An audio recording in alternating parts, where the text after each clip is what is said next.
پھر اس کے بعد سے ہم بات کرتے ہیں اس کے پاس ایڈیکویٹ نالج ہو اسلامک ٹیچنگز کی. ایڈیکویٹ نالج, ایڈیکویٹ ایک اور سبجیکٹو لفظ ہے. کیا مطلب ایڈیکویٹ نالج؟ مطلب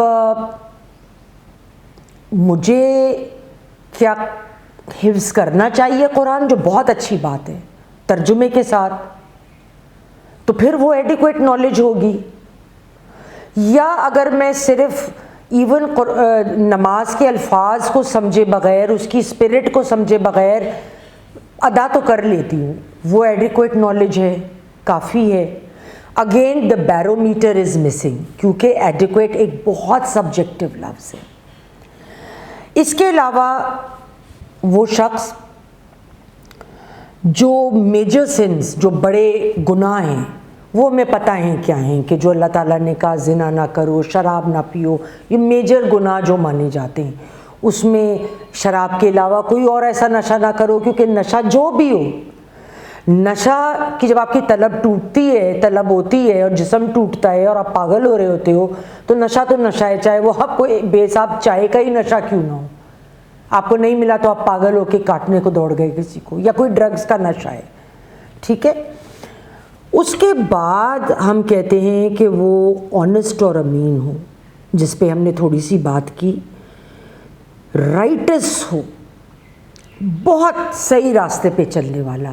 اچھا, ویسے میں اکثر سوچتی ہوں آرٹیکل 62 اور 63 میں جو شقیں ہیں, اس کو اگر ہم اپلائی کریں تو میرے خیال میں تو پوری پارلیمنٹ آپ کی باہر نکل جائے گی, کہ اتنا تو سچا ہے کوئی نہیں.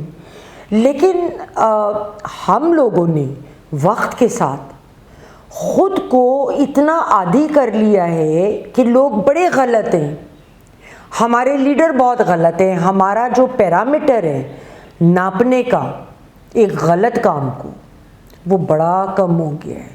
یہ شاید مجھے لگتا ہے, مجھے بھائی یہی لگتا ہے کہ ہم نے اپنا معیار بہت گرا دیا ہے. اگر کوئی زنا کر رہا ہے تو کوئی بات نہیں, فلاں کام کر رہا ہے تو کوئی بات نہیں, یہ کام کر رہا ہے تو کوئی بات نہیں. بھئی کیوں بات نہیں ہے؟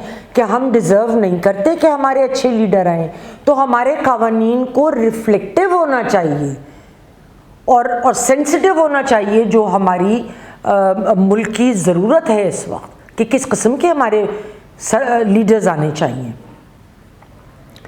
اب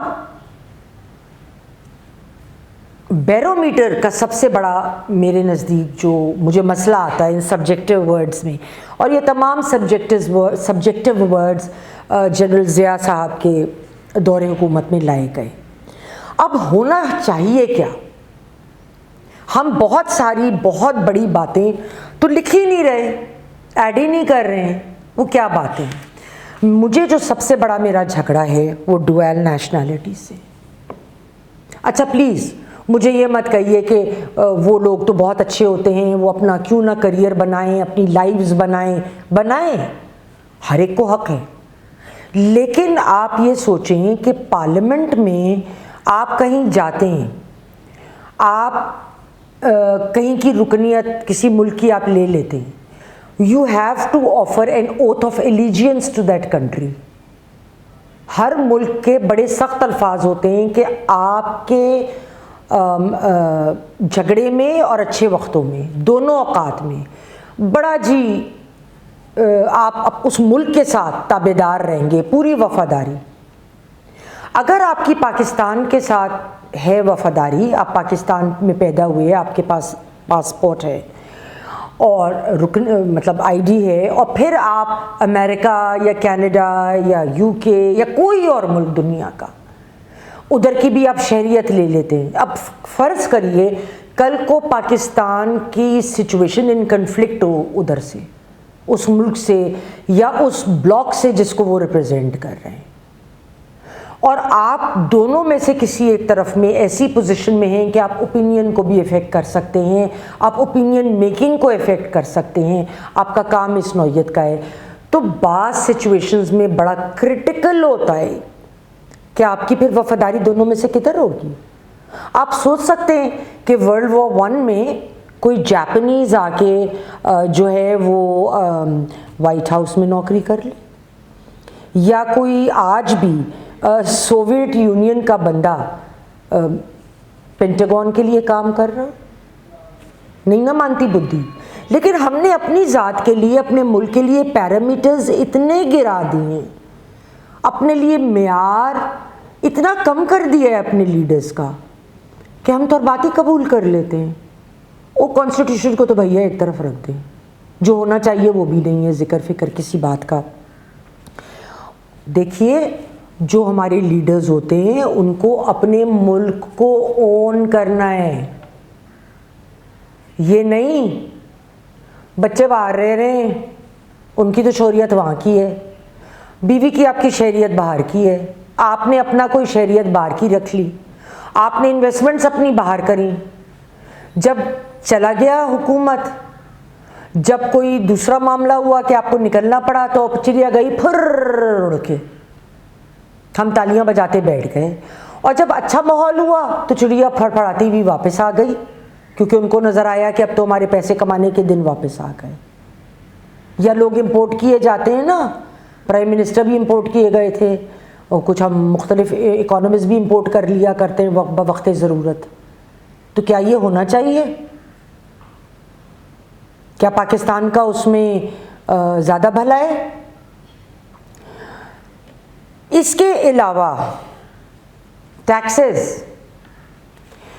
مجھے ایک جو بڑی کڑی بات میں کروں وہ یہ ہے، ہمارے کانسٹیٹیوشن میں ہونا چاہیے کہ جب آپ الیکشن لڑنا چاہتے ہیں آپ پچھلے 20 سال کے اپنے ٹیکسیشن کے کاغذات جمع کرائیں، نہ صرف اپنی بیوی یا بیوی ہے تو خاوند اور بچوں کے، چاہے وہ آپ پہ ڈپینڈنٹ ہے یا نہیں ہے. اب اگر میں ایک چور ہوں اور میں پارلیمنٹیرین ہوں تو میں پیسے ویسے کروا کے، بے شک میرا شوہر مجھ پہ ڈپینڈنٹ نہ ہو، میں اس کے نام کچھ کروا دوں، کر سکتی ہوں نا. تو مطلب ان کا بھی اگر ہے تو وہ بھی شو کرے نا کہ کدھر سے وہ پیسے آئے. کسی بھی ملک کا کانسٹیٹیوشن ان کے لوگوں کی ایسپریشنز کو ریفلیکٹ کرتا ہے، ان کی ضرورت کو کرتا ہے. The people are not for the laws, the law is for the people. قانون کو لوگوں کی ضرورت کے تحت چلنا ہے. آج کے لیے اتنا ہی، کل تک کے لیے خدا حافظ. ویلاگ پسند آیا ہو چینل کو سبسکرائب کریں، شیئر کریں، اور اپنے کمنٹ باکس میں اپنی رائے دینا نہ بھولیں. انشاءاللہ کل ملاقات ہوگی. خدا حافظ.